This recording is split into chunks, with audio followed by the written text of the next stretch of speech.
We've all felt it, that inner drive pushing us to excel, to overcome obstacles, to transform limitations into new possibilities.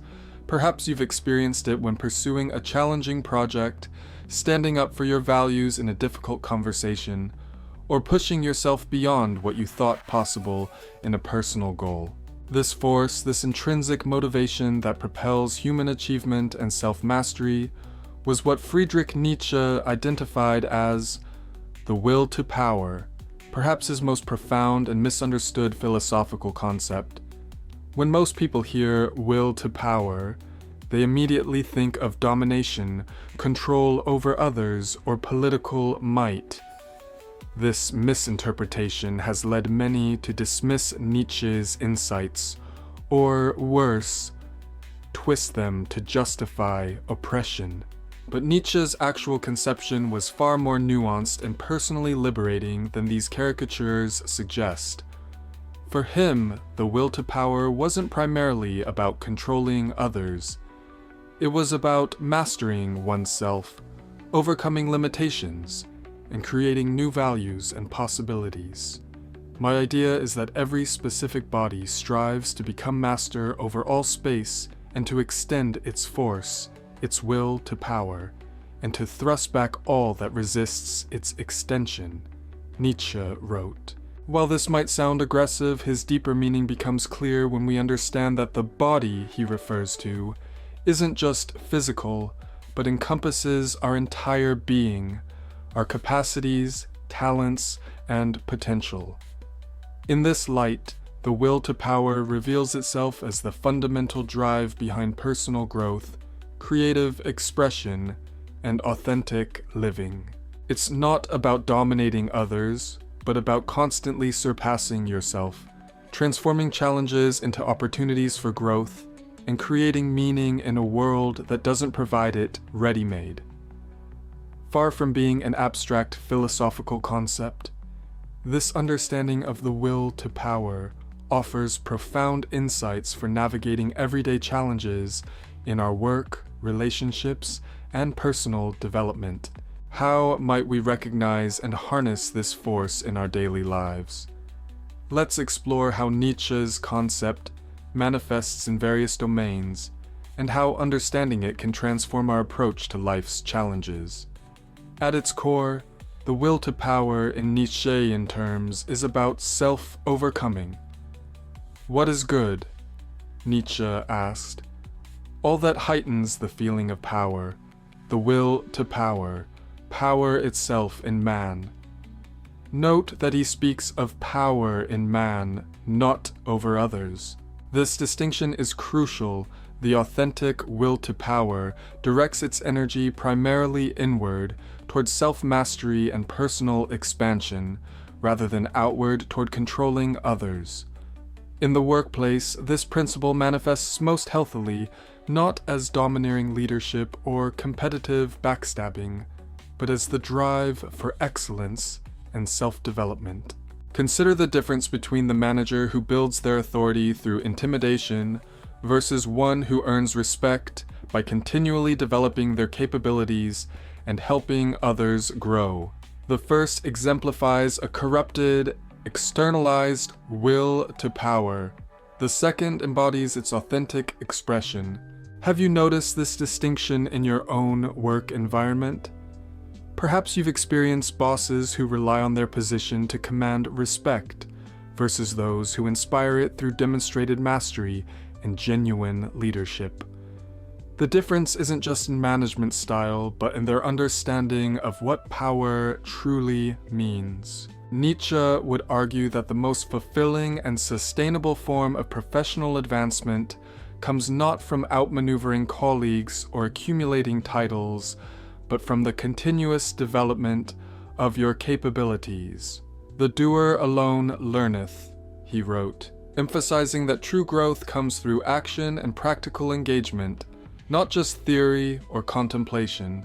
This perspective transforms how we might approach career challenges. Instead of seeing difficult projects, critical feedback, or competitive environments as threats, the Nietzschean perspective reframes them as opportunities for self-overcoming. Each obstacle becomes a chance to develop new skills, deepen your resilience, and expand your capacity. Consider how you approach challenges in your own work. Do you see them primarily as burdens to be endured or opportunities to grow stronger? When facing a difficult task, do you focus more on the possibility of failure or on how the experience might transform your capabilities? Your answer reveals much about how you're channeling your will to power. The authentic will to power also manifests in how we handle professional setbacks. Nietzsche introduced the concept of amor fati, the love of fate, which doesn't mean passive acceptance of whatever happens, but rather the ability to transform even negative experiences into fuel for growth. My formula for greatness in a human being, he wrote, is amor fati, that one wants nothing to be different, not forward, not backward, not in all eternity, not merely bear what is necessary, but love it. This doesn't mean enjoying failure or hardship for its own sake, but rather recognizing its transformative potential. The colleague who can take critical feedback without defensiveness, reflect honestly on mistakes, and emerge stronger demonstrates this principle in action. They don't just endure setbacks, they use them as catalysts for development, turning what could be career-limiting failures into stepping stones for growth. Have you experienced this transformative approach to professional challenges in your own career? Can you recall a time when what initially seemed like a failure or setback ultimately made you stronger, more capable, or pushed you in a better direction? This is the will to power working through you, converting obstacles into opportunities for self-overcoming. In relationships, the will to power takes on perhaps its most misunderstood dimension. If we view it as dominance over others, we create toxic dynamics that ultimately diminish everyone involved. But Nietzsche's more sophisticated understanding of power offers a different path. The authentic expression of the will to power in relationships isn't about control, but about creating dynamics that elevate everyone involved. The essence of a good and healthy aristocracy, Nietzsche wrote, is that it experiences itself not as a function, but as the meaning and highest justification, that it therefore accepts with a good conscience the sacrifice of countless people who, for its sake, must be reduced to incomplete human beings, to slaves, to instruments. While this quote initially sounds alarming, its deeper meaning becomes clear in context. Nietzsche is criticizing, not advocating, relationships where some people are treated as mere instruments for others' advancement. True power in relationships comes not from subordinating others, but from creating conditions where all parties can develop their potential. Consider how this perspective might transform approaches to leadership, parenting, or intimate relationships. The most effective leaders don't diminish their teams to enhance their own status, but create environments where everyone can excel. The healthiest parents don't use children to fulfill their own unmet needs, but support their development into independent, capable individuals. The most fulfilling romantic relationships aren't power struggles, but partnerships that enable both individuals to grow beyond what they could achieve alone. Have you noticed how relationships based on mutual empowerment differ from those infected by control dynamics?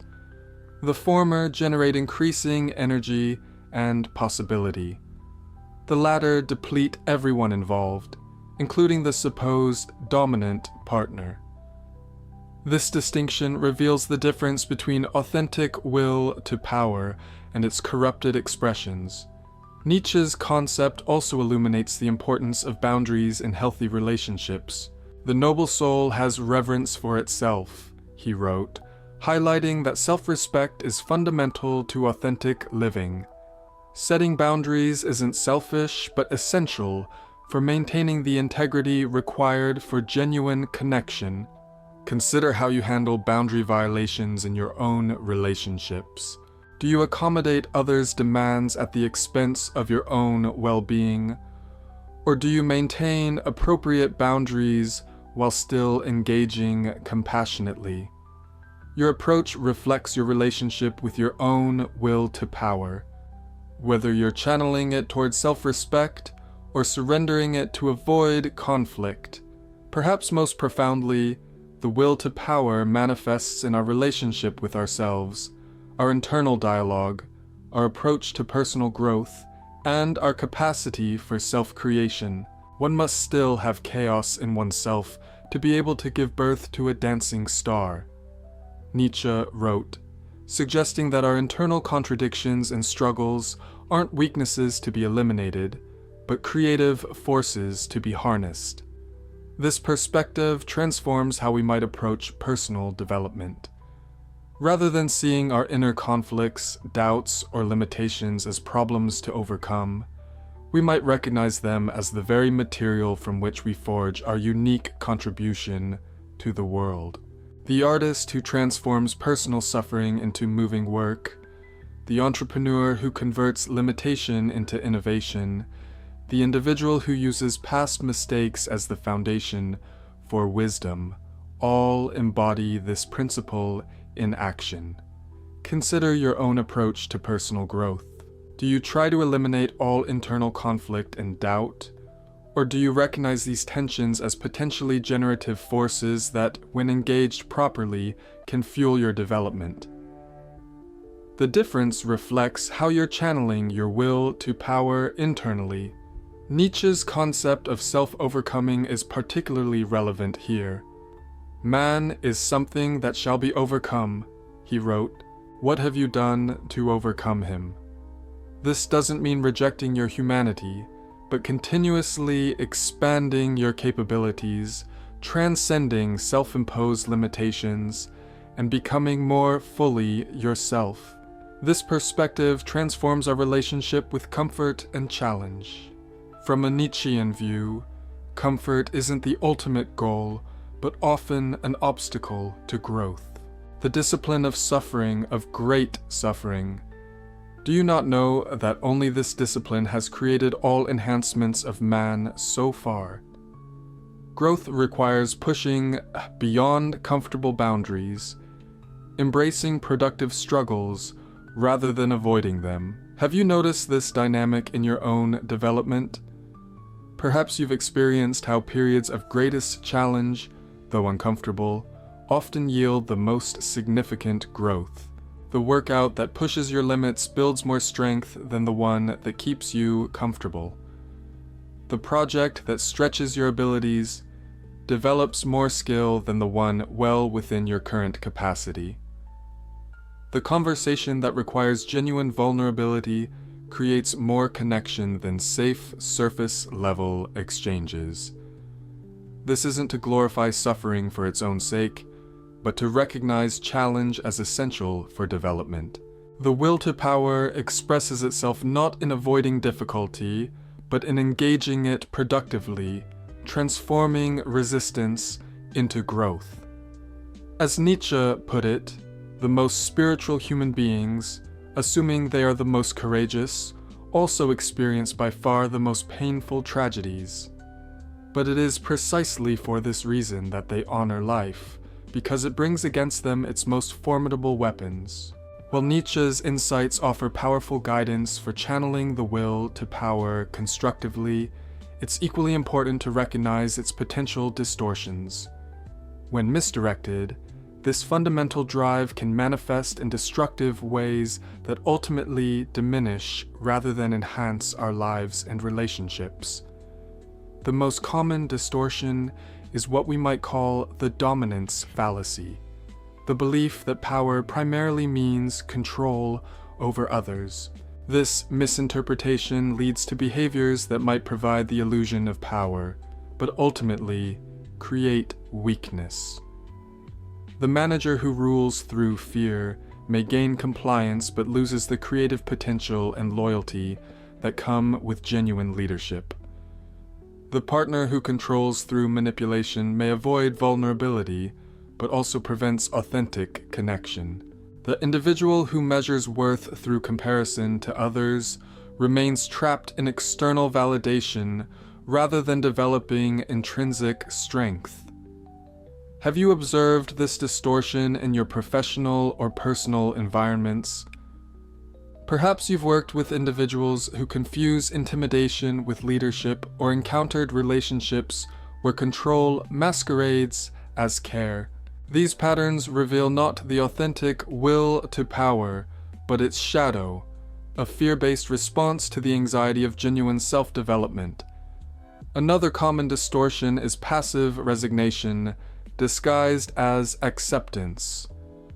Nietzsche's concept of amor fati doesn't mean fatalistic acceptance of circumstances, but active engagement with them. As he wrote, "I want to learn more and more, to see as beautiful what is necessary in things. Then I shall be one of those who make things beautiful." This isn't mere accommodation, but creative transformation. Consider how this distinction might apply to challenging situations in your life. There's a world of difference between surrendering to circumstances, "this is just how things are, nothing can be done," and engaging them creatively. Given these realities, what possibilities can I create? The former abandons the will to power. The latter expresses it authentically. Perhaps the most subtle distortion is what we might call the achievement trap, measuring the will to power through external markers of success rather than internal development.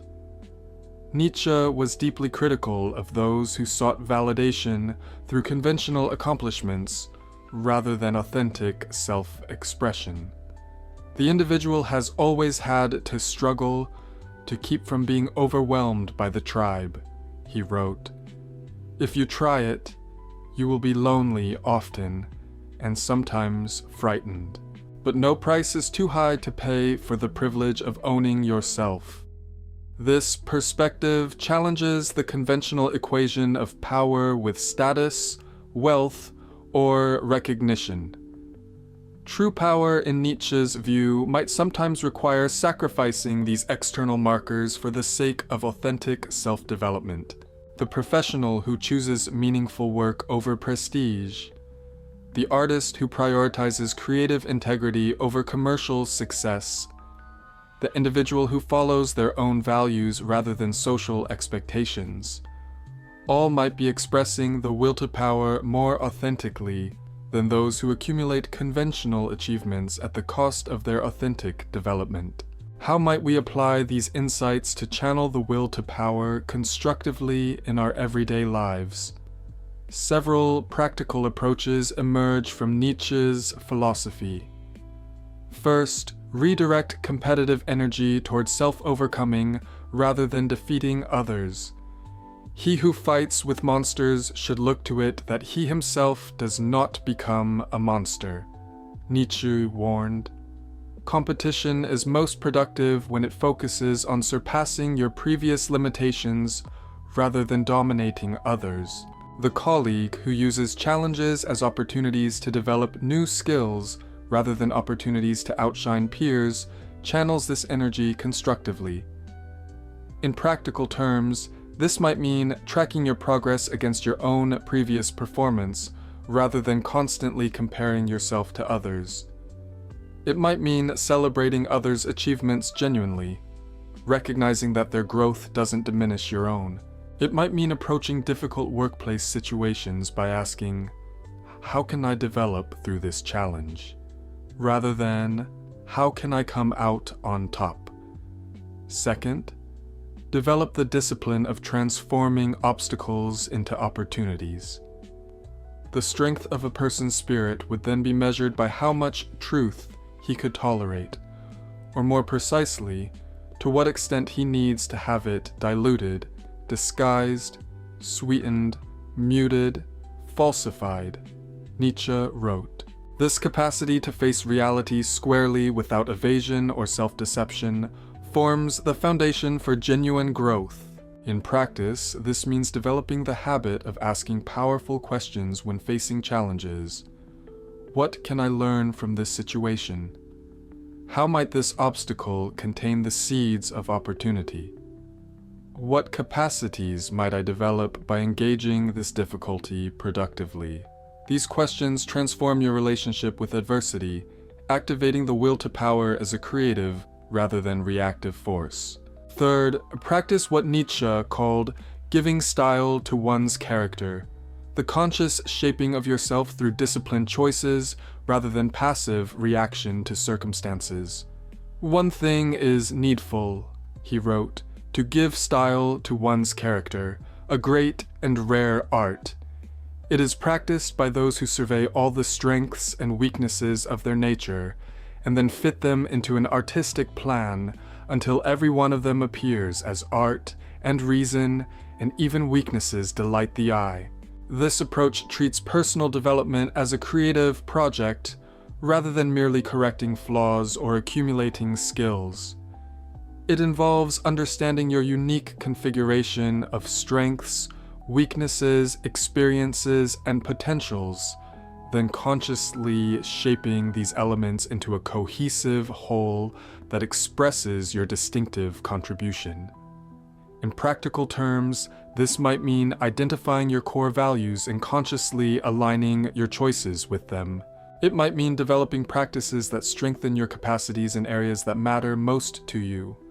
It might mean embracing your distinguishing characteristics, even those that might be considered limitations in conventional terms, and finding ways to transform them into assets. Fourth, cultivate what Nietzsche called the eternal joy of becoming, finding fulfillment in the process of growth rather than some final state of achievement. The secret of the greatest fruitfulness and the greatest enjoyment of existence is to live dangerously. Build your cities under Vesuvius. Send your ships into uncharted seas.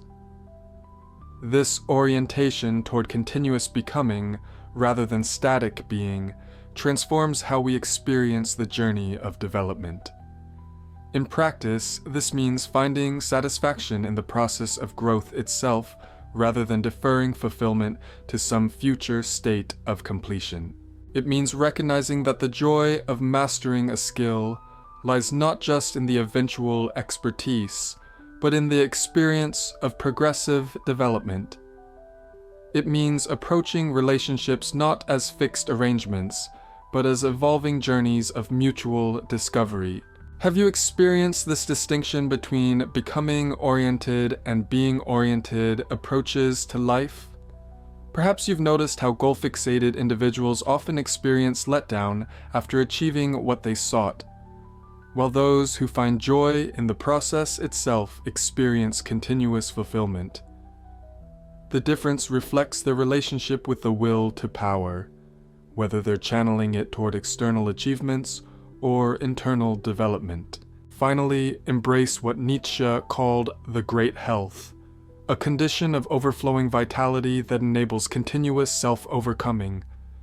The great health that one does not merely have, but also acquires continually, and must acquire because one gives it up again and again, and must give it up.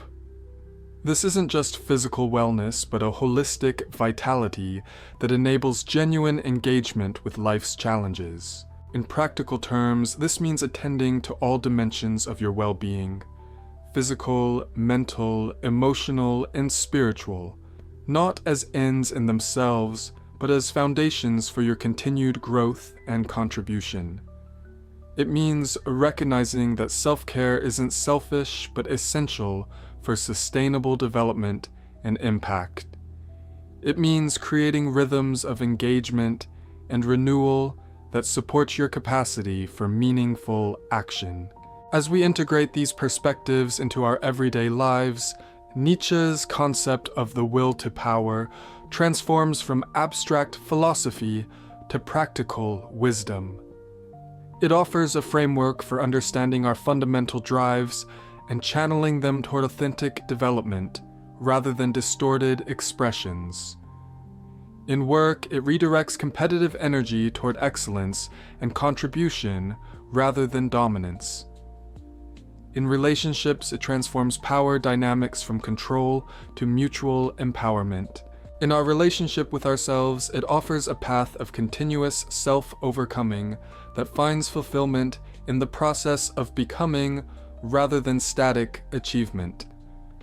Perhaps most importantly, it challenges us to recognize our capacity for self-creation in a world that doesn't provide ready-made meaning.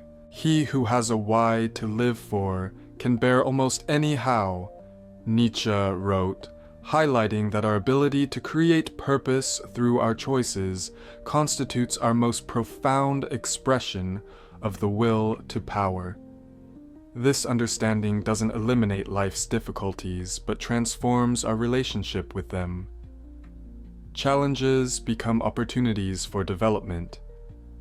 Obstacles become material for creative engagement. And limitations become the very boundaries against which we develop our strengths. The question isn't whether you will encounter resistance. You will, but how you'll engage it. Will you allow obstacles to defeat you, or will you use them as catalysts for growth? Will you seek power primarily through controlling others, or through developing your own capacities? Will you measure success through external validation, or through authentic self-expression? Your answers to these questions reflect how you're channeling your will to power, whether toward genuine empowerment or its various substitutes. As you reflect on these questions, consider how you might more consciously direct this fundamental drive in your everyday life. Where might you redirect competitive energy towards self-overcoming? How might you transform current obstacles into opportunities for development? What would it mean to give style to your character through conscious choices rather than passive reaction? How might you cultivate the eternal joy of becoming in your approach to personal and professional growth? The answers won't emerge all at once, but the questions themselves begin the process of channeling the will to power more consciously and constructively. As Nietzsche himself wrote, "He who climbs upon the highest mountains laughs at all tragedies, real or imaginary." Not because difficulties disappear, but because you develop the capacity to engage them from a position of expanding strength and possibility. This, ultimately, is what the will to power offers when properly understood. Not domination over others, but mastery of oneself. Not freedom from challenges, but the capacity to transform them. Not final achievement, but continuous becoming. And in this becoming, this constant self-overcoming, we find not just survival, but flourishing, the dance of creation that transforms obstacles into opportunities and limitations into new possibilities.